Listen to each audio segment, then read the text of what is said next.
Gasteiz, Euskal Herriko hiriburua. Hiri berritzailea, modernua, perfektua... Edo agian ez. Urtero, 175 adingabe iristen dira Gasteizera bakarrik, familiarik gabe, etorkizun hobe baten bila. Gozea, gerra eta itxarrepen faltatzean utzita.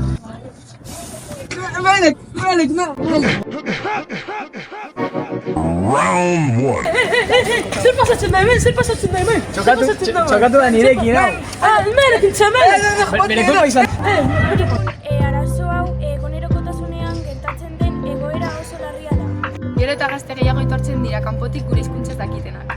Negatik ideia hau bururatu zaigu eta aurrera eramatea erabaki dugu. 18 urte arteko atzerritarren txat tailerrak egin ditugu. Hauek gizartetxeetan aurrera eramango dira, eskolaz kanpoko orduetan. Tailer hau gaztelania eta euskera ikasteko aukera izango dute. Horregatik, integratzeko eta komunikatzeko erraztasuna izango dute. Uniendo idiomas. Hizkuntzak elkartzen. Joining languages. Sprachen bereiden. Unir lelonges.